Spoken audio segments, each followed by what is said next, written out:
बिस्मिल्लाहिर्रहमानिर्रहीम। Welcome to excellence online education. Physics की class में खुशामदीद। फिजिक्स में हमारा जो है वो चैप्टर 3 चल रहा था, अपने आखिरी मराइल पर है। मोशन नाम है इस चैप्टर का। लास्ट टाइम हम जो टॉपिक पढ़ रहे थे वो टॉपिक था फ्रिक्शन। मैं जरा इसको दोबारा स्टार्ट कर लेता हूँ, क्योंकि अभी हमारा जो असल टॉपिक है उसमें फ्रिक्शन इन्वॉल्व होती है। फ्रिक्शन क्या होता है, मैंने आपको बताया था लास्ट टाइम, लास्ट क्लास में, कि सपोज करें ये ज़मीन है और ज़मीन पर आपके पास ये एक डब्बा, एक बॉक्स, एक ऑब्जेक्ट रखा हुआ है। अब अगर आप इस पर फोर्स अप्लाई करते हैं इस डायरेक्शन में, इसको मूव करने के लिए आपने इस डायरेक्शन पे फोर्स अप्लाई करी, तो थर्ड लॉ ऑफ मोशन के मुताबिक, मोशन का जो थर्ड लॉ है उसके मुताबिक, जब आप एक फोर्स अप्लाई करते हो तो अपोजिट डायरेक्शन में एक इक्वल फोर्स पैदा होती है, जिसको हम रिएक्शन फोर्स या रिएक्टिव फोर्स कहते हैं। हर जगह थर्ड लॉ अप्लाई होता है। सीधे हाथ पे जब भी फोर्स लगाओगे उल्टे हाथ पे फोर्स लगती है, हर जगह अप्लाई होता है। तो इस जगह पे भी अप्लाई होता है थर्ड लॉ ऑफ मोशन। आपने इस बॉक्स को मूव करने के लिए फोर्स अप्लाई करी, एक अपोजिट डायरेक्शन में भी फोर्स पैदा हो गई। इस फोर्स को आप कहते हो फ्रिक्शन, उर्दू में रगड़, फ्रिक्शन कहते हो इस फोर्स को आप। ठीक है, तो व्हाट इज फ्रिक्शन? एक अपोजिंग फोर्स है, जो आप फोर्स अप्लाइड कर रहे हो इसकी अपोजिंग फोर्स है। Reactive force of applied force, जो फोर्स आप अप्लाई कर रहे हो उसकी रिएक्टिव फोर्स है। दूसरी बात मैंने आपको बताया था, ये अपोज करती है आपके मोशन को। आपका मोशन जो है, जिसकी वजह से आप फोर्स अप्लाई कर रहे हो, उसको ये मोशन को अपोज करती है। देख लो डायरेक्शन साइड ही हो रहा है। ये फोर्स, ये वाली फोर्स ऑब्जेक्ट में इस डायरेक्शन में मोशन पैदा करना चाह रहा है, और ये जो फ्रिक्शन है ये क्या चाह रही है? रोकना मोशन को। तो ये अपोज करती है मोशन को रोकती है। तीसरी बात मैंने आपको बताया था, सेल्फ एडजस्टिंग होती है ये। सेल्फ एडजस्टिंग का मतलब होता है कि आप फोर्स को, ये अपने आप को फोर्स के हिसाब से एडजस्ट कर सकती है। आप फोर्स बढ़ाओगे फ्रिक्शन बढ़ जाती है, आप फोर्स कम करोगे तो फ्रिक्शन कम हो जाती है। सेल्फ एडजस्ट करती है। फिर मैंने आपको बताया था to a certain limit, to a certain limit, यानी कि ये जो अपने आप को एडजस्ट करती है ना, लामहदूद एडजस्ट नहीं कर सकती। एक लिमिट है, उस लिमिट तक अपने आप को एडजस्ट करती है, लिमिट के बाद ये हार मान लेती है। सपोज करें जी, इस सिचुएशन के अंदर हमारे पास जो फ्रिक्शन की लिमिट है वो है 10 न्यूटन। 10 न्यूटन तक फ्रिक्शन अपने आप को इंक्रीज कर सकता है, इससे ज्यादा नहीं। अब होगा क्या, आपने अगर 2 न्यूटन फोर्स लगाई तो आपका ये जो फ्रिक्शन कितना लगेगा? ये भी 2 न्यूटन लगेगा। अगर आपने इसको इंक्रीज कर दिया, 2 के बजाय आपने 3 न्यूटन कर दिया, आपकी फ्रिक्शन भी बढ़ गई, अपने आप को एडजस्ट कर लिया, कितना हो गया? 3 न्यूटन। आपने मजीद फोर्स इंक्रीज करी, 4 न्यूटन कर ली, फ्रिक्शन ने अपने अपने आप को, चूंकि सेल्फ एडजस्टिंग है, अपने आप को एडजस्ट करके कितनी कर लेगी? ये 4 न्यूटन। ये सेल्फ एडजस्टिंग होती है। जितना आप अप्लाइड फोर्स इंक्रीज करते जाओगे, फ्रिक्शन भी उतनी इंक्रीज होती जाती है। 4 न्यूटन, आपने 5 न्यूटन करी फ्रिक्शन फोर्स को, फ्रिक्शन भी 5 न्यूटन हो गई। 10 न्यूटन तक आप इसको जितना भी खींचते रहोगे ना, ये भी बढ़ती रहेगी। अब आपने सपोज करो जी 11 न्यूटन लगाई, अब ये अपनी लिमिट को पहुंच गई है, 10 न्यूटन हो चुकी है, तो अब ये नहीं बढ़ेगी, अब बस ये 10 न्यूटन पे आगे रुक जाएगी, इससे ज्यादा इंक्रीज नहीं हो सकती। टू अ सर्टेन लिमिट, एक लिमिट तक लगती है बस फ्रिक्शन। तो 10 न्यूटन आपकी फ्रिक्शन है, ये लिमिट पर पहुंच गई। अब आप फोर्स बढ़ाओगे, अब आपकी ये फ्रिक्शन नहीं बढ़ेगी। अब आप देखिए जी, 11 न्यूटन आप फोर्स लगा रहे हो, अब 11 में से 10 न्यूटन जो है वो गए जी बैलेंस, इसको और इसको बैलेंस करने में कट गई, कितनी बची? 1 न्यूटन। 1 न्यूटन फोर्स की वजह से अब आपका ये ऑब्जेक्ट हिलने लग जाएगा, थोड़ा बहुत चलने लग जाएगा। आपने फोर्स बढ़ा दी जी, फॉर एग्जांपल 15 न्यूटन फोर्स लगा रहे हो, फ्रिक्शन कितनी लगेगी इसमें? 10 न्यूटन। तो अब 15 में से 10 न्यूटन फोर्स जो है वो बैलेंस हो जाएगी फ्रिक्शन से, बची कितनी? 5 न्यूटन। और ये जो 5 न्यूटन है, अब आप ये 5 न्यूटन की मदद से आप इस ऑब्जेक्ट को मूव करा रहे होते हो। यही वजह है। अब अगर इसको एक एग्जाम्पल के तौर पर हम समझने की कोशिश करें इस सारी चीज को, इस सारे मामले को, तो अक्सर हमने देखा है घरों के अंदर हमारे घर वाले आते हैं, मेरी खासकर मेरी वालदा तो बहुत, मेरी वालदा कहती है ये अलमारी है उमर, ये अलमारी रखी हुई है जमीन पर, इसको दूसरे कमरे में लेके जा। ठीक है, ये मुझे मेरी माँ ने कहा है, ये एक अलमारी है, एक ऑब्जेक्ट है, और मुझे इसको मूव करना है। मैं क्या करता हूँ जी, मैं फोर्स अप्लाई करता हूँ। सपोज करो जी, मैं तो बड़ा दुबला पतला सा इंसान हूँ, कम फोर्स लगाई मैंने, 2 न्यूटन, हिल ही नहीं रही, हिल ही नहीं रही अलमारी। क्यों? क्योंकि अलमारी यहाँ पर जो फ्रिक्शन होगी, यहाँ जो फ्रिक्शन होगी वो मेरे इस फोर्स को बैलेंस कर रही है। फ्रिक्शन कितनी लग रही होगी, सेल्फ एडजस्टिंग। मैं 2 न्यूटन फोर्स लगा रहा हूँ, फ्रिक्शन भी 2 न्यूटन लग रही है, एक दूसरे को कैंसिल कर देती है, इस वजह से अलमारी हिल ही नहीं रही है। इसी तरह मैंने अपने भाई को बुलाया, मेरा भाई सर जुबैर, वो मुझसे ज़्यादा सुस्त, उसने बस थोड़ी सी 1 न्यूटन और लगा ली, तो अब टोटल 3 न्यूटन लग रही है। फ्रिक्शन ने भी अपने आप को बढ़ा लिया, फ्रिक्शन भी लड़ रही है हमसे, 3 न्यूटन लगा दी फ्रिक्शन भी। फिर क्या हुआ जी, फिर बैलेंस हो गई, फिर दोबारा अलमारी नहीं हिल रही। यही होता है जब आप अलमारी को हिलाने की कोशिश कर रहे होते हो और अलमारी नहीं हिल रही होती। Why? Because friction is applying, friction apply हो रही है जो आपकी फोर्स को खत्म कर रही है, काट रही है, बैलेंस कर रही है, इस वजह से आप अलमारी को हिला नहीं पा रहे। अब सपोज करें ये फ्रिक्शन जो है इसकी लिमिट होती है, इसकी सपोज कर लें लिमिट है जी 5 न्यूटन, ये इसकी लिमिट है। अब हमने क्या किया, हमारे जो सबसे बड़े भाई हैं वो बड़े मोटे तगड़े से हैं, बड़े हैवी हैं, खाते भी बहुत हैं, वो आ गए। अब उन्होंने मिलके लगा दी, हमारे साथ मिलके लगाई जी टोटल टोटल अब फोर्स हम लगा रहे हैं मिलके कितनी, 12 न्यूटन। अब अलमारी हिलेगी, लेकिन ज्यादा स्पीड में नहीं, हल्की स्पीड में हिलेगी, लेकिन हिलेगी जरूर। अब चलना शुरू कर देगी अलमारी, अब मूव कर रही है अलमारी। क्यों? क्योंकि फ्रिक्शन अपनी लिमिट पर पहुंच चुकी है।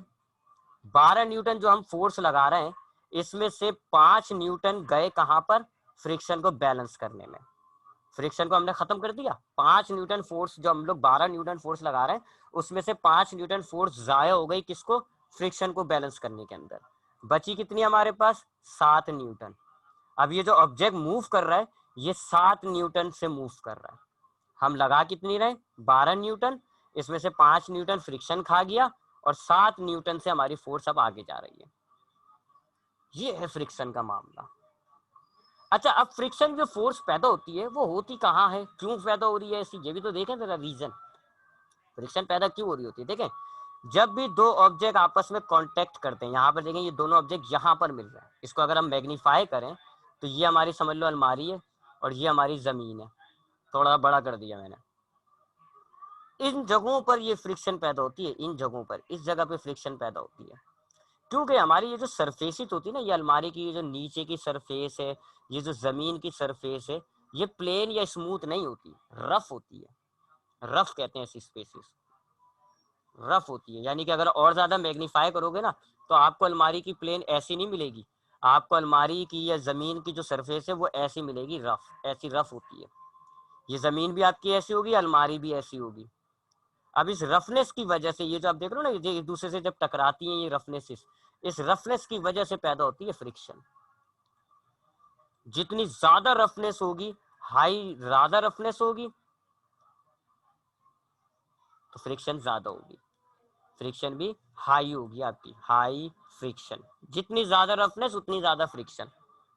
कभी आपने नोट किया, अलमारी को कारपेट पे घसीटना मुश्किल होता है, मार्बल पे घसीटना आसान होता है, क्योंकि कारपेट पे रफनेस ज्यादा होती है। ये वाली बात, कारपेट पे क्या होती है, रफनेस ज्यादा, तो फिर फ्रिक्शन भी ज्यादा होती है, आपको बहुत ज्यादा फोर्स लगानी पड़ेगी तो जाके फ्रिक्शन बैलेंस होगी। लेकिन अगर उसी अलमारी को आप कारपेट के बजाय मार्बल पे ले आए, और मार्बल पे जब आप उसको मूव करेंगे ना, वो आसानी से मूव हो रही होती है, क्योंकि मार्बल पर रफनेस कम होती है, लिहाजा फ्रिक्शन भी कम हो जाती है। तो ये जो हमारी फ्रिक्शन है, ये आती है हमारे पास ये जो दो सरफेसेस के दरमियान रफनेस होती है, इनकी वजह से।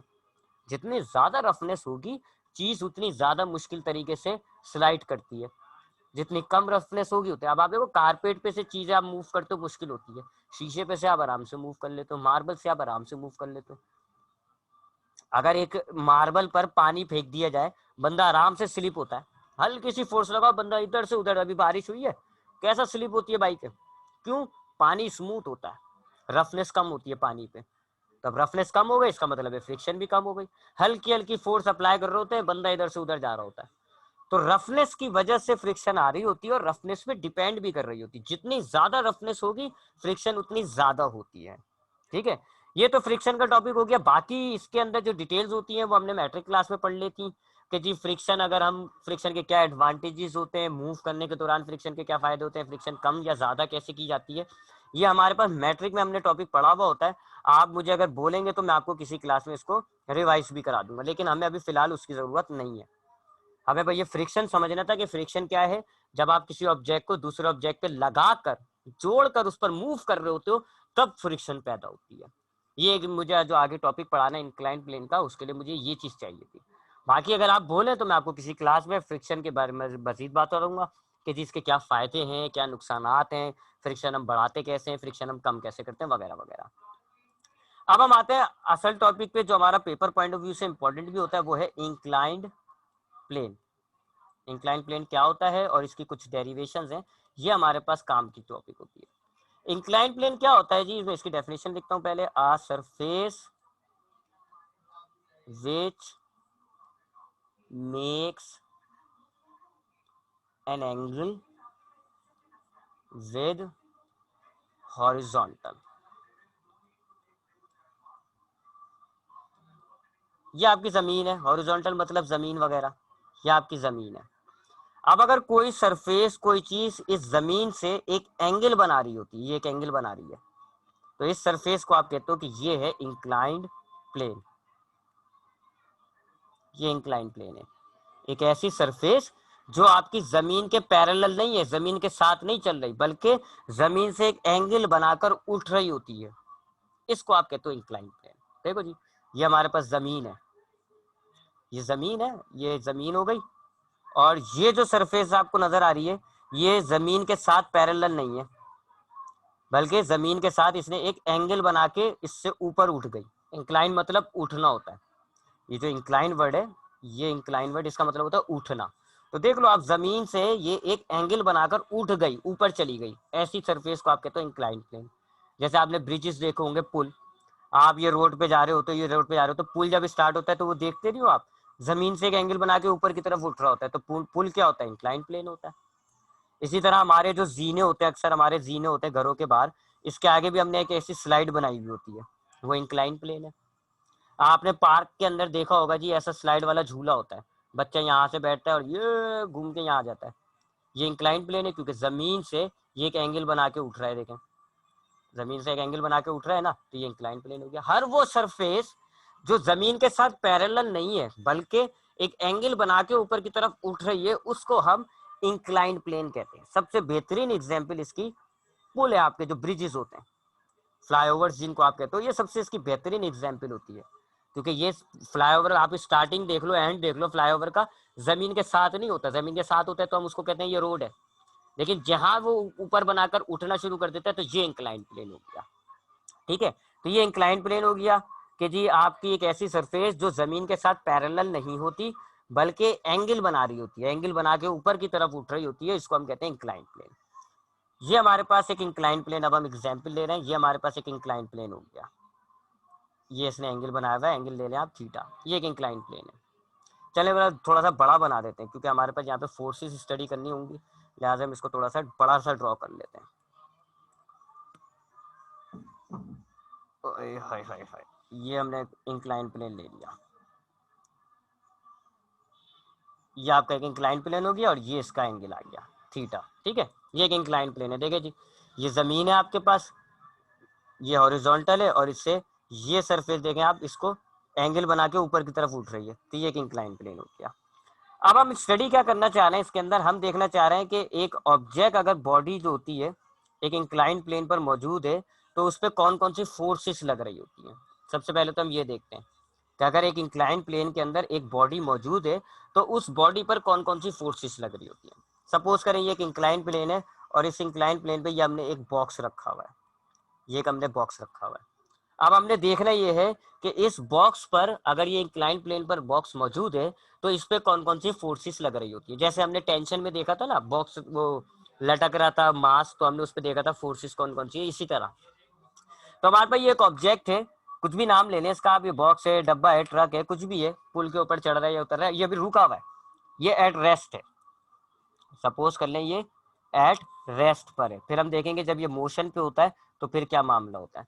तो अभी हमारे पास एक इंक्लाइन प्लेन में एक डब्बा रखा हुआ है और वो रुका हुआ है, रेस्ट पर है यानी रुका हुआ है। अब इस पर कौन कौन सी फोर्सेस लग रही है, सबसे पहले हम ये देखते हैं। देखें, आपको पता है जी, दुनिया में जब भी कोई ऑब्जेक्ट होती है तो उस पर एक फोर्स से एक्ट कर रही होती है, कौन सी, वेट। पहली फोर्स कौन सी हो जाएगी, वेट। एक फोर्स उस पर लग रही होती है वेट, जो कि हमेशा डाउनवर्ड नीचे की तरफ एक्ट करती है, तो वेट जो है वो इसका, ये आ गया इसका वेट, ये हो गई W। ऐसे बिल्कुल नीचे की, हमेशा जैसे भी ऑब्जेक्ट रखा हो ऑलवेज एक्टेड डाउनवर्ड, हमेशा नीचे की तरफ एक्ट करती है। तो ये आ गया वेट, एक फोर्स तो ये हो गई। दूसरी बात, हमें रिएक्टिव फोर्स भी पता होता है कि जब भी, यहाँ डायग्राम देखिएगा साइड में, जब भी हमारे पास किसी सरफेस पर एक ऑब्जेक्ट रुका हुआ होता है ना, तो फिर ये जो सरफेस, ये टेबल वगैरह जो होती है, ये एक अपवर्ड फोर्स लगा रही होती है, उसको आप कहते हो रिएक्शन, आर, वेट के अगेंस्ट में लग रही होती है ये दरअसल। अगर आपके एक टेबल के ऊपर बुक रख रही है ना, रखी हुई है, आप समझ लें कि टेबल इस बुक पर आर नाम की फोर्स लगा रही है। मैं अगर एक जमीन पर खड़ा हुआ हूं, तो जमीन मुझ पर एक ऊपर की तरफ फोर्स लगा रही होगी, उसको हम कहेंगे रिएक्शन।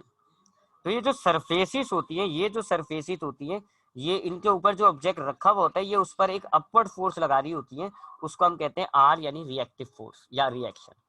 यहाँ पर देख लें, ये वही मामला है कि ये सरफेस आ गई और इस पर ये ऑब्जेक्ट रखा हुआ है, तो अब ये सरफेस इस पर एक ऐसे ऊपर की तरफ फोर्स लगा रही होगी, उसको आप कहोगे आर। दो फोर्सेस हो गई, एक वेट है, एक रिएक्शन है, दो फोर्सेस हो गई। ठीक है, यहाँ तक बात क्लियर होगी आई होप। अगर हमारे पास एक इंक्लाइन प्लेन पर एक डब्बा रखा हुआ है, मैंने उस पर देखी कौन कौन सी फोर्स लग रही है, दो फोर्सेस लग रही हैं, एक वेट जो कि बिल्कुल नीचे की तरफ है, और एक आर जो कि सरफेस से परपेंडिकुलर है। सरफेस से परपेंडिकुलर होती है हमेशा। ये अगर आपके पास सरफेस यूं है तो ऐसे होगी आर, सरफेस अगर यूं है तो बिल्कुल ऐसे, यानी कि 90 डिग्री के साथ लग रही होती है, 90 डिग्री, 90 डिग्री के साथ लग रही होती है। तो देख लें, ये आर जो है 90 डिग्री के हिसाब से लग रही है। अब सवाल ये पैदा होता है, मेरे जहन में जो सवाल आ रहा है वो ये कि आर जो है ऑब्जेक्ट को ऊपर की तरफ लेकर जाना चाह रहा है। देखें, ये जो आर नाम की फोर्स है, ये जो आर है, हाय हाय, ये जो आर है, ये ऑब्जेक्ट को कैसे ऐसे ऊपर की तरफ लेके जाना चाह रहा है, लेकिन ऑब्जेक्ट ऊपर तो नहीं जा रहा। ऑब्जेक्ट ऐसे ऊपर जा रहा है इंक्लाइन प्लेन से, ऐसे नहीं, ऐसे तो नहीं जा रहा। इसका मतलब है आर जो है वो बैलेंस हो रही है किसी तरीके से, आर बैलेंस होकर कट रही है, तभी ऑब्जेक्ट मूव नहीं कर रहा है इस डायरेक्शन के अंदर, इस डायरेक्शन में ऑब्जेक्ट मूव नहीं करता। It means R is balancing, R जो है वो बैलेंस हो रही है। अब किससे बैलेंस हो रही है? आर के लिए तो भाई कोई नहीं, ऐसे बिल्कुल इस डायरेक्शन में नीचे की तरफ होनी चाहिए थी फोर्स। अब हम करते क्या है, उस चीज को, मामले को सॉल्व करने के लिए हम क्या करेंगे, हम ये जो वेट है इसको इसके दो कंपोनेंट्स में तोड़ लेंगे। आपने मैट्रिक क्लास में पढ़ा होगा कि जितनी भी वेक्टर क्वांटिटीज होती हैं, हम उनको दो कंपोनेंट्स में तोड़ सकते हैं। एक ऐसे कंपोनेंट होता है हॉरिजॉन्टल, और एक ऐसे कंपोनेंट होता है वर्टिकल। किसी भी क्वांटिटी, अगर आपके पास ये एक वेक्टर है ना, आप इसका एक ये कंपोनेंट बना लेंगे और एक ये कंपोनेंट बना लेंगे, ऐसे दो कंपोनेंट बन जाएंगे। ये हॉरिजॉन्टल कंपोनेंट होता है, ये वर्टिकल कंपोनेंट होता है। अच्छा, अगर क्लास बंद हो जाए ना तो दोबारा ज्वाइन कर लेगा, टॉपिक खत्म करके ही हमने आज क्लास खत्म करनी है। तो हमारे पास कोई भी वेक्टर क्वांटिटी होती है तो हम उसके दो कंपोनेंट्स कर सकते हैं, स्केलर के साथ नहीं कर सकते, सिर्फ वेक्टर के साथ। वेट एक वेक्टर होता है, तो मैं इस वेट के दो कंपोनेंट्स बना लूंगा। एक जी ये देखें, एक ये कंपोनेंट हो जाएगा, ये हॉरिजॉन्टल कंपोनेंट है, और एक ये कंपोनेंट हो जाएगा, ये वर्टिकल कंपोनेंट है। ये हॉरिजॉन्टल कंपोनेंट है और ये वर्टिकल कंपोनेंट होगा। तो हमने अब ये ओरिजिनल वेक्टर, ये वेट खत्म हो गया। अब ये जो है ना वेट, ये खत्म हो गया क्योंकि मैंने इसके दो टुकड़े कर दिए। अब आपके पास तीन फोर्सेस हो गई एक लिहाज से, एक ये आर, एक ये हॉरिजॉन्टल कंपोनेंट ऑफ वेट, और एक ये वर्टिकल कंपोनेंट ऑफ वेट। ठीक है, तो अब हमारे पास तीन, ये वेट खत्म हो गया क्योंकि मैंने इसके दो टुकड़े कर दिए। अब हमारे पास कौन कौन सी फोर्स हो गई, एक रिएक्शन, एक वेट का हॉरिजॉन्टल कंपोनेंट, और एक वेट का वर्टिकल कंपोनेंट। ये तीन फोर्सेस हो रही है। तो अब इसको 1 कह लें, इसको 2, इसको 3। यहाँ तो कोई सवाल है तो पूछे, नहीं तो मैं इसको सबको रब करके दोबारा इसको डायग्राम को प्रॉपर बनाऊंगा। आप लोगों को कोई सवाल है तो पूछ सकते हैं यहाँ पे आप। तो अब तक हम क्या देख रहे हैं, हम इंक्लाइन प्लेन पर अगर एक ऑब्जेक्ट रखा हुआ है उस पर कौन कौन सी फोर्स लग रही है, हम ये देख रहे हैं। तो अब क्या देखा हमने कि जी ये एक इंक्लाइन प्लेन है, ये एक इंक्लाइन प्लेन है, ये इसका एंगल है जो भी है थीटा, और ये उस पर एक ऑब्जेक्ट रखा हुआ है। एक फोर्स इस पे लग रही है ये वाली आर, और एक वेट लग रही थी लेकिन मैंने वेट को खत्म कर दिया, उसको तोड़ दिया, तोड़ के उसके दो कंपोनेंट्स बना दिए। एक ये कंपोनेंट हो गया ऐसा, और एक ऐसा कंपोनेंट हो गया, ये दो कंपोनेंट हो गए। इसको आप कहते हो कि ये वर्टिकल कंपोनेंट है, इसको आप कहते हो कि ये हॉरिजॉन्टल कंपोनेंट है। तीन फोर्सेस हो गई, एक रिएक्शन, दूसरा हॉरिजॉन्टल कंपोनेंट, और वेट का जो हॉरिजॉन्टल कंपोनेंट है उसका फॉर्मूला होता है W cos थीटा। और तीसरी जो फोर्स है वो वर्टिकल कंपोनेंट है, वर्टिकल कंपोनेंट का फॉर्मूला होता है W sin थीटा। ये भी आपने मैट्रिक में पढ़ा होगा, हॉरिजॉन्टल कंपोनेंट ये होता है W cos theta, vertical component होता है W sin थीटा। तो तीन फोर्सेज हैं अब हमारे पास। अगर एक ऑब्जेक्ट इंक्लाइन प्लेन पे रखा हुआ है, तीन फोर्सेज हैं, एक रिएक्शन और दो वेक्टर वो वेट के कंपोनेंट, एक हॉरिजॉन्टल और एक वर्टिकल। एक और फोर्स है जी चौथी, फ्रिक्शन। क्यों? क्योंकि मैंने आपको अभी थोड़ी देर पहले बताया कि जब दो ऑब्जेक्ट आपस में कांटेक्ट में होते हैं तो फिर फ्रिक्शन होती है वहां पे। अब यहाँ पे फ्रिक्शन नहीं है क्योंकि ये ऑब्जेक्ट मूव नहीं कर रहा, वो बैलेंस हो रही होगी फ्रिक्शन। तो चौथी फोर्स है जी फ्रिक्शन, जो कि ऐसे आ रही। ठीक है जी, चार फोर्सेस हैं। चूंकि ये ऑब्जेक्ट रुका हुआ है, ये ऑब्जेक्ट रुका हुआ है, इसका मतलब ये सारी चारों की चारों फोर्सेस एक दूसरे को कैंसिल कर रही हैं। ठीक है, मैं पहले क्या कंसीडर कर रहा हूं कि ये ऑब्जेक्ट रुका हुआ है, एट रेस्ट। तो जब रेस्ट हुआ हुआ है, इसका मतलब है कि ये चारों फोर्सेस एक दूसरे को कैंसिल कर रही है। कैसे? आर आपकी कैंसिल कर रही है किसको? हॉरिजॉन्टल कंपोनेंट को। अपोजिट डायरेक्शन में चेक कर लें डायग्राम। यानी R is balance by W cos theta. देखिए जी, ये आर है ऊपर की डायरेक्शन में और ये है डब्ल्यू कॉस थीटा नीचे की डायरेक्शन में। एक दूसरे को बैलेंस कर दिया, कट गई। इसलिए ना आपका ये ऑब्जेक्ट ऊपर जा रहा है ना नीचे जा रहा है। और जो फ्रिक्शन है वो बैलेंस हो रही है किससे? इससे, वर्टिकल से, डब्ल्यू साइन थीटा। क्योंकि फ्रिक्शन की डायरेक्शन ऐसे होगी और इसकी ये जो इसकी डायरेक्शन वर्टिकल कंपोनेंट की वो कैसी है? ऐसी है। अपोजिट डायरेक्शन में एक दूसरे को कैंसिल कर देंगे। तो आपके पास चार फोर्सेस है जब वो ऑब्जेक्ट इंक्लाइन प्लेन पर मौजूद है और वो रुका हुआ है। तो हमारे पास चार फोर्सेस है। एक है रिएक्शन आर, दूसरी है फ्रिक्शन, तीसरी जो है वो हॉरिजॉन्टल कंपोनेंट ऑफ वेट, चौथी जो है वो वर्टिकल कंपोनेंट ऑफ वेट। अब ये चार एक दूसरे को खत्म कैसे कर रही है? ये ऐसे। ये जो रिएक्शन है इसको बैलेंस कर देता है आपका ये जो हॉरिजॉन्टल कंपोनेंट है वेट का, इससे बैलेंस हो जाती है।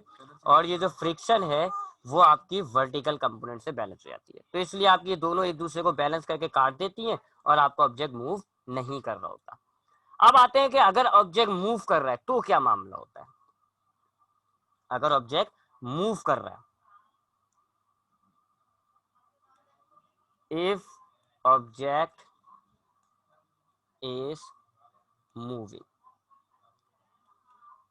अगर ऑब्जेक्ट जो है वो मूविंग, चले डाउनवर्ड कर लेते हैं, नीचे की तरफ मूव कर रहा है, तो क्या मामला होता है। ठीक है, इसके लिए फिर दोबारा डायग्राम ले लेते हैं। ये इंक्लाइन प्लेन आ गया, हाँ फोर्स के लिए कर देता हूँ। ये ऑब्जेक्ट आ गया आपके पास। अब इस पे देखें चार फोर्सेस थी, कौन कौन सी? एक ये आर, एक ये ऐसे फ्रिक्शन, दो हो गई। तीसरी ये है क्या? डब्ल्यू कॉस थीटा, यानी कि हॉरिजॉन्टल कंपोनेंट। और ये क्या है? डब्ल्यू साइन थीटा, यानी कि वर्टिकल कंपोनेंट। ये चार फोर्सेस हैं अगर ऑब्जेक्ट जो है वो इंक्लाइन प्लेन पे मौजूद है। मैंने आपको बता दिया कि अगर रेस्ट में होता है तो आर जो है वो बैलेंस हो गया किससे? डब्ल्यू कॉस थीटा से। आर आपकी sorry sorry sorry sorry sorry मैंने उल्टा लिख दिया। अगर आपका ऑब्जेक्ट जो है वो रेस्ट पर है, रेस्ट पर है, तो आपकी तमाम फोर्सेस बैलेंस हो जाती है। कैसे? आर जो है वो बैलेंस हो रही है किससे? डब्ल्यू कॉस थीटा से। क्योंकि आर जो है वो अपवर्ड डायरेक्शन में और डब्ल्यू कॉस थीटा जो है वो डाउनवर्ड डायरेक्शन में। चेक कर लें आप। इसी तरीके से जो आपकी फ्रिक्शन है वो बैलेंस हो रही है किससे? डब्ल्यू साइन थीटा से। क्यों? क्योंकि फ्रिक्शन आपकी इस डायरेक्शन में और डब्ल्यू साइन थीटा जो है वो इस डायरेक्शन में। चेक कर लें आप डायग्राम को। तो अपोजिट डायरेक्शन में इक्वल फोर्सेस होती है, एक दूसरे को कैंसिल कर देती है, ऑब्जेक्ट रुका हुआ होता है। अब सपोज करते हैं जी हम ऑब्जेक्ट चल रहा है। अगर ऑब्जेक्ट मूव कर रहा है नीचे डाउनवर्ड की तरफ, यानी ऐसे मूव कर रहा है, तो अब भी जो है आर बैलेंस हो रही होगी डब्ल्यू साइन थीटा से, सॉरी कॉस थीटा से। अगर ऑब्जेक्ट डाउनवर्ड मूव कर रहा है तो आर जो है स्टिल बैलेंस हो रही है किससे? डब्ल्यू कॉस थीटा से। क्योंकि ना ऑब्जेक्ट ऊपर जा रहा है ना नीचे जा रहा है, तो आर ये वाली और ये वाली फोर्स अपने आप को बैलेंस कर देती है, खत्म हो जाती है। ठीक है, मैं काट देता हूँ। अगर ऑब्जेक्ट डाउनवर्ड मूव कर रहा है तो ये आर जो है वो इससे बैलेंस हो गई। डब्ल्यू कॉस थीटा से। क्यों बैलेंस हो रही है? क्योंकि ऑब्जेक्ट आपका ऊपर या नीचे नहीं जा रहा। अगर ऊपर जा रहा होता तो आप कहते आर ज्यादा है, नीचे जा रहा होता तो आप कहते हैं डब्ल्यू कॉस थीटा ज्यादा है, लेकिन ऑब्जेक्ट ना ऊपर जा रहा है ना नीचे जा रहा है, इसका मतलब है ये दोनों एक दूसरे को कैंसिल कर देती हैं। अब आपके पास दो फोर्सेस बच रही हैं, एक एफ और एक डब्ल्यू साइन थीटा।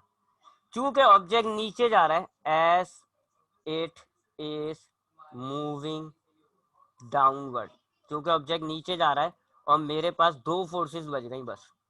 एक कौन सी है? फ्रिक्शन, और एक कौन सी है? W sine theta. ये दो फोर्सेस बच रही हैं। अब टेंशन का केस याद रखें, जिस डायरेक्शन में ऑब्जेक्ट मूव कर रहा होता है उस डायरेक्शन वाली फोर्स ज्यादा होती है।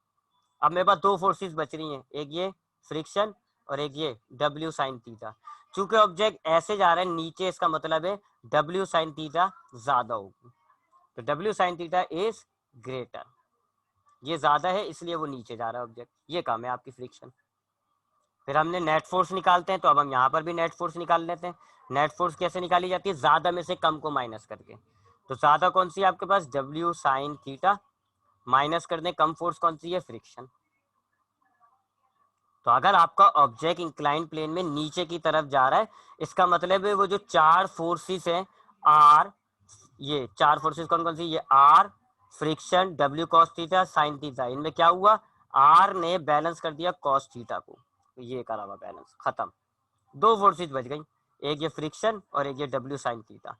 क्योंकि ऑब्जेक्ट नीचे जा रहा है, ऑब्जेक्ट इज मूविंग डाउनवर्ड, इसका मतलब है ये जो डब्ल्यू साइन थीटा ये ज्यादा हो गई, ये मैंने लिख दिया, डब्ल्यू साइन थीटा ज्यादा है। अब हम नेट फोर्स निकालना है, F is equal to W sine theta minus friction. अब इसमें आप फॉर्मूले डाल दें, एफ का फॉर्मूला होता है एम ए, डब्ल्यू का फॉर्मूला होता है M G sine theta minus friction. ये फॉर्मूला हो गया आपके पास एक्सेलरेशन मालूम करने का, अगर फ्रिक्शन मौजूद है, ये प्रेजेंट है।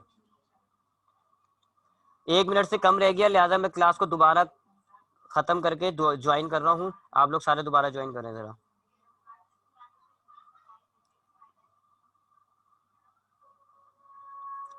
आप लोग दोबारा। तो अब तक हमने क्या देखा कि अगर हमारे पास एक ऑब्जेक्ट इंक्लाइन प्लेन पर मौजूद होता है, तो सबसे पहले वाले हिस्से में मैंने आपको बताया कि अगर आपके पास एक ऑब्जेक्ट इंक्लाइन प्लेन पे होता है तो चार फोर्सेस होती हैं, एक reaction, friction, W cos theta, W sine theta. ये डब्ल्यू कॉस थीटा और डब्ल्यू साइन थीटा दरअसल वेट था, मैंने उसके दो टुकड़े कर दिए, कॉस थीटा एक साइन थीटा, हॉरिजॉन्टल और वर्टिकल। तो चार फोर्सेस होती हैं जब एक ऑब्जेक्ट आपका इंक्लाइन प्लेन पे पड़ा हुआ होता है। अगर ऑब्जेक्ट रुका हुआ है तो ये चारों एक दूसरे को बैलेंस कर लेती है, कोई नेट फोर्स नहीं होती। कैसे बैलेंस करती हैं ये आपको बताया हुआ यहाँ पर। आर जो है वो डब्ल्यू कॉस थीटा से अपने आप को कटवा देती है, बैलेंस कर देती है, और एफ जो है वो बैलेंस हो जाती है किससे? डब्ल्यू साइन थीटा से। ये एक दूसरे को सब काट देते हैं और आपका ऑब्जेक्ट जो है वो रुकी हुई हालत में होता है, रेस्ट में होता है। फिर हमने दूसरे क्या लिया कि अगर ऑब्जेक्ट नीचे की तरफ जा रहा है, मूविंग डाउनवर्ड, नीचे की तरफ जा रहा है, तो अब क्या होता है जी ऐसी सिचुएशन में? पहली बात, R still balance by W cos theta. R जो है वो डब्ल्यू कॉस थीटा से बैलेंस हो जाता है, एक दूसरे को ये खत्म करके काट देती है, इनका वजूद ही नहीं रहता। दो फोर्सेस रह जाती हैं आपके पास, एक फ्रिक्शन और एक डब्ल्यू साइन थीटा। क्योंकि ऑब्जेक्ट नीचे जा रहा है, इसका मतलब है डब्ल्यू साइन थीटा ज्यादा है और फ्रिक्शन जो है वो कम है। हमने टेंशन के केस में भी देखा था कि जब सर हमारे दोबारा पास। बोलिए, क्या समझ नहीं आया, दोबारा बोलिएगा। अच्छा अच्छा अच्छा ठीक है, मैं दोबारा बोल देता हूँ, लेकिन उससे पहले मैं आप लोगों के गले घोट देता हूँ। हाँ ठीक है, मैं दोबारा बता देता हूँ। मैंने आपको ये बताया, मैं बल्कि डायग्राम भी ड्रॉ कर देता हूँ, चले इस साइड में। मैंने आपको इस टॉपिक में बताया सबसे पहले इंक्लाइन प्लेन क्या होता है। फिर मैंने आपको बताया कि अगर एक इंक्लाइन प्लेन पर एक ऑब्जेक्ट मौजूद होता है तो उस पर कौन कौन सी फोर्सेस लग रही होती है? चार फोर्सेस लगती हैं। एक ऐसे लगती है, इसको आप कहते हो आर। एक ऐसे लग रही होती है, इसको आप कहते हो फ्रिक्शन। एक ऐसे लग रही होती है, इसको आप कहते हो डब्ल्यू कॉस थीटा। और एक ऐसे लग रही होती है, इसको आप कहते हो डब्ल्यू साइन थीटा। ये चार फोर्सेस होती है जब एक ऑब्जेक्ट इंक्लाइन प्लेन पर रखा हुआ होता है। इसमें से ये और ये दरअसल वेट है, और वेट को हमने दो टुकड़े कर दिए, एक उसका हॉरिजॉन्टल कंपोनेंट और एक उसका वर्टिकल कंपोनेंट। अब अगर ये वाला मामला, अगर ऑब्जेक्ट रुका हुआ होता है तो फिर हमारे पास चारों फोर्सेस खत्म हुई होती हैं। कैसे? आर जो है वो इससे बैलेंस हो जाती है डब्ल्यू साइन थीटा से। सॉरी, मैं हमेशा इसी को क्यों काट देता हूँ, अनडू करूंगा, रुक गया। हाँ, आर जो है वो आपकी इससे बैलेंस हो जाती है डब्ल्यू कॉस थीटा से, क्योंकि आर ऊपर है, डब्ल्यू कॉस थीटा जो है वो नीचे है। ये लिखी हुई बात मैंने। आर जो है वो डब्ल्यू कॉस थीटा को काट के बैलेंस हो जाती है, खत्म हो जाती है दोनों फोर्स।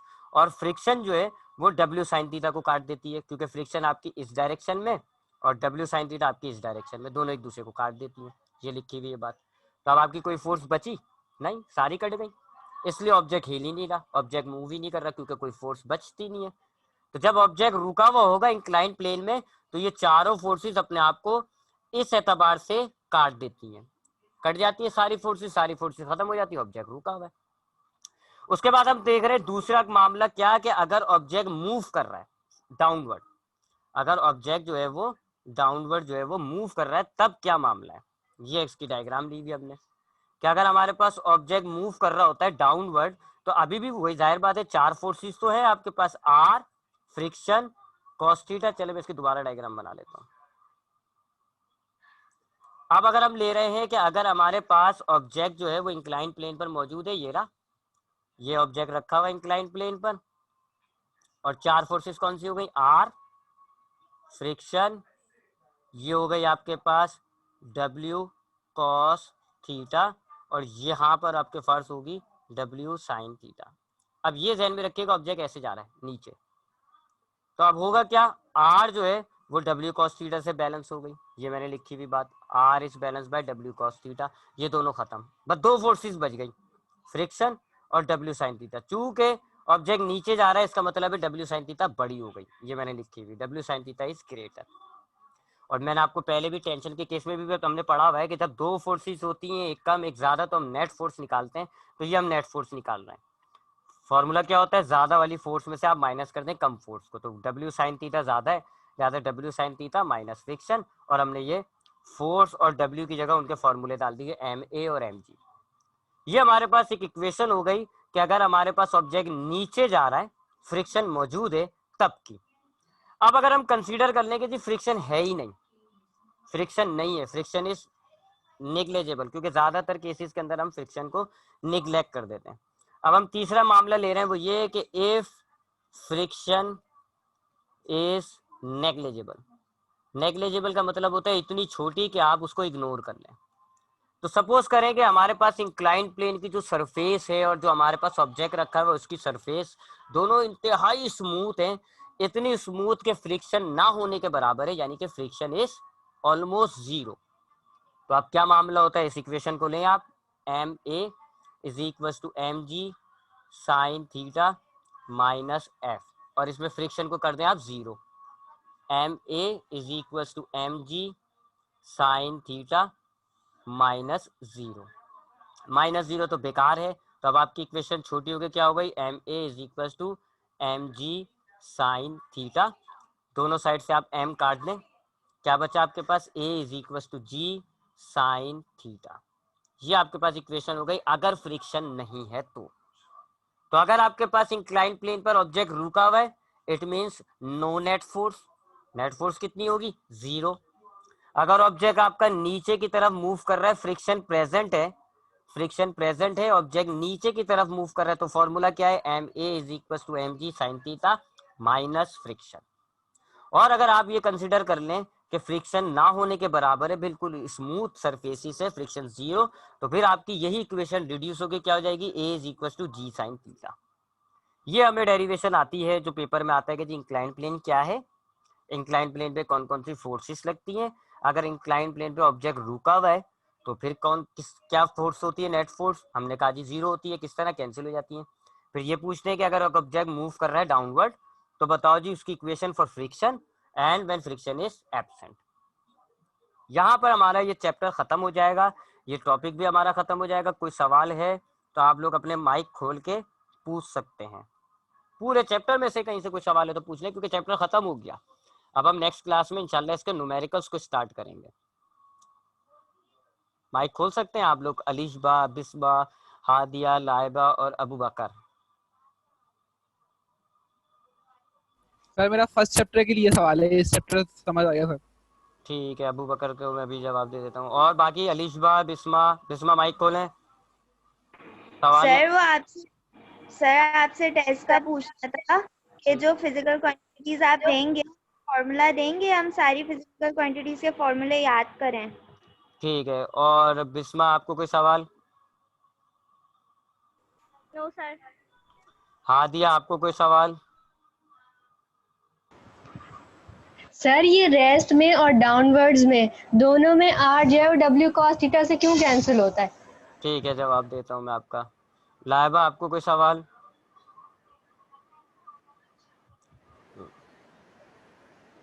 लाइबा आपको कोई सवाल बेटा? नहीं सर, ठीक है। अब हम आते हैं 1 बाय 1 सवाल पर। सबसे पहले मैं सवाल देता हूँ। अब्बू बकर ने कहा है कि जी मुझे फर्स्ट चैप्टर से कोई सवाल करना है, तो अब्बू बकर को हम आखिर में रोक के उससे पूछ लेंगे फर्स्ट चैप्टर का क्या सवाल है। ठीक है। दूसरा सवाल था हमारे पास अलिशबा का कि सर आप जो पहले चैप्टर का टेस्ट लेंगे उसमें जो आप फिजिकल क्वांटिटी देंगे, जैसे मैं आपको बोलूँ कि जी वेट का डायमेंशन मालूम करके दो, तो क्या आप उसका फॉर्मूला देंगे? इसका जवाब है नहीं। नहीं। लेकिन अभी मैं आपको, क्योंकि आपके पास जब बोर्ड में आएगा ना तो आपको ये आएगा वेट का डायमेंशन बताओ, उसका फॉर्मूला थोड़ी लिख के देंगे, तो मैं भी आपको वही करूंगा।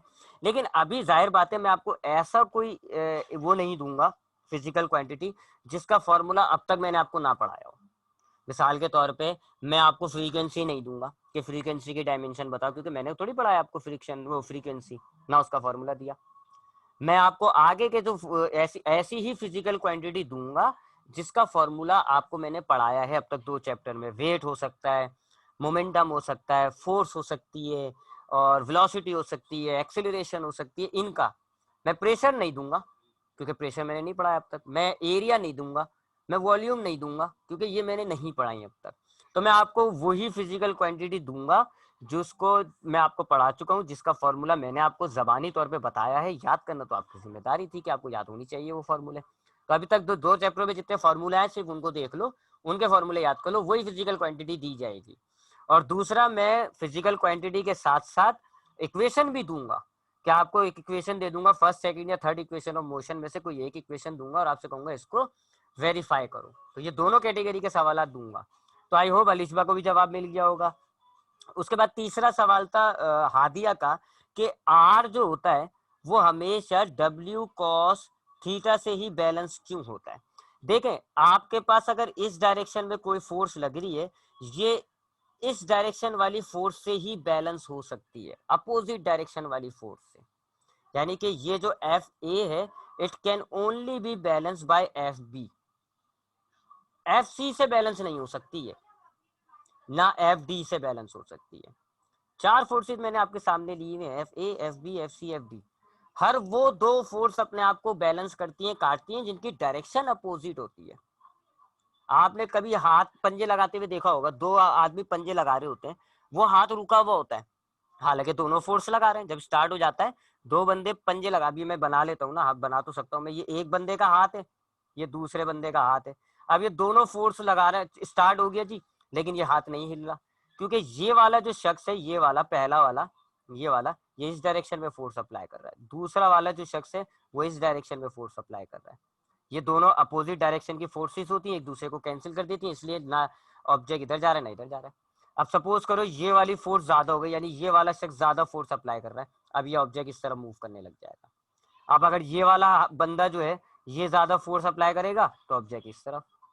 तो याद रखिएगा, जब भी 2 अपोजिट डायरेक्शन वाली फोर्सेस होती हैं वो ही एक दूसरे को कैंसिल करती हैं। इस एग्जाम्पल के अंदर, अब हादिया बता सकती है कि इस एग्जाम्पल के अंदर एफ ए जो है वो किससे बैलेंस होगी? सिर्फ एफ बी से। इसी तरह एफ सी जो है वो किससे बैलेंस होगी? एफ डी से, क्योंकि इनकी डायरेक्शन अपोजिट है। अगर ये दोनों एफ ए और एफ बी बराबर होंगी तो एक दूसरे को काट देंगी। एफ सी और एफ डी अगर तादाद क्वांटिटी में बराबर होंगी तो ये एक दूसरे को काट देंगी। इसी तरीके से इंक्लाइन प्लेन के अंदर, ये इंक्लाइन प्लेन है, 4 फोर्सेस हैं, एक ऐसे, कौन सी? आर, एक ऐसे, कौन सी? फ्रिक्शन, एक ऐसे, कौन सी? डब्ल्यू साइन थीटा, और एक ऐसे डाउनवर्ड, कौन सी? W cos theta. अब आप खुद भी देख के बता सकते हो, आर जो है वो हमेशा सिर्फ डब्ल्यू कॉस थीटा से बैलेंस होगी। क्यों? क्योंकि आर की डायरेक्शन है अपवर्ड, डब्ल्यू कॉस थीटा की डायरेक्शन है डाउनवर्ड, इसलिए बैलेंस हो रही है। अगर इस डब्ल्यू कॉस थीटा की बजाय मिसाल के तौर पे यहाँ टेंशन होती तो आर टेंशन से बैलेंस होता है। आपको एक और एग्जांपल दूं, अगर एक टेबल पे बुक मौजूद है, ये टेबल है, हाय हाय, ये एक टेबल है और इस पे आपने एक बुक रखी हुई है, ठीक है। अब ये बुक नहीं हिल रही, मूव नहीं कर रहा है, क्योंकि इस पे कोई सी भी फोर्स नहीं है। क्यों? इस बुक का जो वेट है वो ऐसे नीचे की तरफ एक्ट करता है ना, वेट हमेशा डाउनवर्ड एक्ट करता है, तो इस बुक का जो वेट होगा वो नीचे की तरफ लग रही है। और मैंने आपको बताया है कि सरफेस एक ऊपर की तरफ फोर्स लगाती है, तो आर ऊपर की तरफ लग रही है। इस सिचुएशन में आर किससे बैलेंस हो रही है? इधर थोड़ी डब्ल्यू कॉस थीटा से, इधर आर डब्ल्यू से बैलेंस हो रही है। क्यों? डायरेक्शन अपोजिट है, आर ऊपर डब्ल्यू नीचे, तो आर सिर्फ उसी फोर्स से बैलेंस होगी जो अपोजिट डायरेक्शन में होगी। अगर आपकी आर यूं है और अपोजिट डायरेक्शन में मेरे नाम से कोई फोर्स लगने शुरू हो जाएगी ना, तो अब आर को मैं बैलेंस कर रहा हूँ, अपोजिट डायरेक्शन वाली फोर्स से ही बैलेंस होती है। तो अब वो जो इंक्लाइन प्लेन था, इंक्लाइन प्लेन के अंदर आर चूंकि ऊपर डायरेक्शन में है, तो आर नीचे वाली डायरेक्शन से ही बैलेंस हो सकती है, इस डायरेक्शन से। और इस डायरेक्शन पे मुझे खाली एक ही फोर्स नजर आ रही है, कॉस थीटा। तो इस वजह से आर जो है वो कॉस थीटा से ही बैलेंस हो रही है। और फ्रिक्शन को हमेशा मैंने डब्ल्यू साइन थीटा से ही क्यों कंपेयर किया है? क्योंकि फ्रिक्शन ऐसे है, डब्ल्यू साइन थीटा ऐसे, अपोजिट डायरेक्शन, इसलिए इन दोनों को कंपेयर किया जा रहा है। तो उन्हीं दो फोर्सेस को कंपेयर करेंगे जो अपोजिट डायरेक्शन में होती है। ठीक है हादिया, जवाब मिल गया आपको या और एक्सप्लेन करूं इस चीज को? एक तो ये बड़ा होता है, जब मैं माइक बंद कर रहा हूँ तो बंदा खोल देता है। हादिया आप खोलो, मैं नहीं खोल रहा। हादिया बेटा माइक खोलें। जवाब हो गया आपका या मैं और एक्सप्लेन करूं? अब समझ में नहीं आ रहा, देखें हादिया को समझ में आ गया या नहीं समझ में आ गया? हादिया, हादिया बेटा माइक खोलें। अच्छा अबू बकर आप पूछो, क्या था वो पहले चैप्टर का सवाल? सर वो ये था कि वो डायमेंशन सॉल्व करने, बाकी चैप्टर 2 की तो आपकी सारी डेरिवेशन सब समझ आ गई, करनी भी आ गई। डायमेंशन के ना थोड़ी सी कंफ्यूजन है मुझे, अगर आप दोबारा समझा देंगे तो अच्छा हो जाएगा। अभी आपके पास टाइम है तो, वरना छोड़ दें, वरना मैं लेक्चर सुन लूंगा। फॉर्मूले की यानी इक्वेशन को डायमेंशन से कैसे प्रूफ करते हैं, या एक क्वांटिटी का डायमेंशन कैसे निकालते हैं? क्वांटिटी सर, क्वांटिटी वाला जो ठीक है एक ठीक है ठीक है, क्वांटिटी जी। मैं बता देता हूँ। लेट्स से हम लेट्स से कि जी हम ले लेते हैं एक क्वांटिटी, वेलोसिटी ले लेते हैं। वेलोसिटी का सपोज करो मुझे डायमेंशन निकालना है। सबसे पहले मैं देखूंगा इसका फॉर्मूला। वेलोसिटी का फॉर्मूला होता है distance divided by time. Formula लिया जाता है और अब हम क्या करते हैं, फॉर्मूले में ये जो क्वांटिटीज हैं इनकी जगह इनका डायमेंशन डाल देते हैं। डिस्टेंस जो है वो लेंथ ही कहलाता है, मैंने आपको बताया हुआ है डिस्टेंस जो है वो लेंथ ही होता है। Distance is equal to length. Length जो होती है ना, लंबाई, इसके कई नाम होते हैं, हाइट भी होती है, डिस्टेंस भी होती है, ब्रेथ भी कहते हैं इसको, आप लेंथ भी कहते हैं, कई नाम होते हैं। तो डिस्टेंस लेंथ ही होता है और लेंथ का डायमेंशन होता है हमारे पास एल, डिवाइडेड बाय नीचे क्या है टाइम, टाइम का डायमेंशन होता है हमारे पास टी। तो वेलोसिटी का डायमेंशन क्या हो गया, एल अपॉन टी। इन डायमेंशंस के लिए आपको याद रखना होगा कि जो लेंथ होती है ना, फंडामेंटल क्वांटिटी लेंथ, उसका डायमेंशन आप लोगे एल। मास जो होती है उसका डायमेंशन आप लोगे एम, कैपिटल एम। और टाइम का डायमेंशन आप लोगे कैपिटल टी। ये तीन तो आपको याद रखनी होंगी, लेंथ का एल, मास का एम, टाइम का टी। उसके बाद जिस फिजिकल क्वांटिटी का आपने डायमेंशन मालूम करना है उसका फॉर्मूला लो और उसके अंदर डायमेंशन डाल दो। एक्सेलरेशन का निकालते हैं। एक्सेलरेशन का फॉर्मूला होता है वेलोसिटी डिवाइडेड बाय टाइम। ठीक है, चलिए इसको मैं ऐसे लिख लेता हूँ सिंपली करके, ऐसे लिख देता हूँ, वेलोसिटी डिवाइडेड बाय टाइम। ये है जी फॉर्मूला एक्सेलरेशन का। अब मैं इन दोनों ये जो फिजिकल क्वांटिटी है वेलोसिटी और टाइम, इनके डायमेंशन डालूंगा। वेलोसिटी का डायमेंशन मैंने निकाला हुआ है, क्या है, एल अपॉन टी, तो ये डाल दिया जी एल अपॉन टी। फिर क्या है, डिवाइड, तो डिवाइडेड। और टाइम का डायमेंशन क्या होता है, कैपिटल टी, तो ये कैपिटल टी डाल दिया। अब मैथमेटिक्स आप 2 साल से पढ़ते आ रहे हो, आपको पता है कि अगर आप इस डिवाइड को मल्टीप्लाई करोगे तो ये जो आगे वाला टाइम है ये रेसिप्रोकल हो जाएगा, यानी कि 1 अपॉन टी हो जाएगा। डिवाइड को मल्टीप्लाई किया तो ये जो टी है ये रेसिप्रोकल में आ गया, 1 अपॉन टी।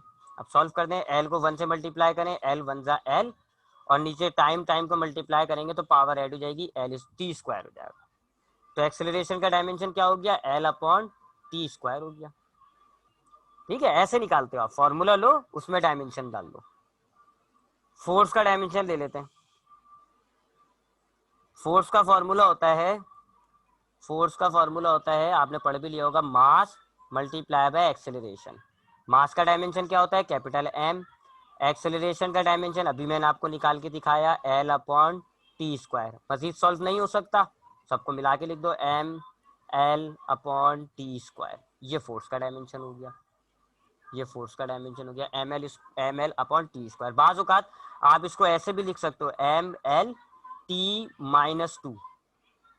ये क्यों लिखा है? क्योंकि नीचे वाला कोई टर्म अगर आप ऊपर ले जाके लिखते हो, इसको अगर आप यहाँ पे लिख रहे हो, पावर का साइन चेंज हो जाता है। तो ये नीचे था तो t+2 था, मैंने इसको l के बराबर में लिखा तो पावर का साइन चेंज कर दिया, -2 कर दिया। ठीक है, ऐसे निकालते हो आप। एक और तरीका होता है, आप यूनिट ले लो, अगर आपको यूनिट याद है आप यूनिट से भी निकाल सकते हो। कैसे? मिसाल के तौर पे उसका एक्सेलरेशन ले लेते हैं।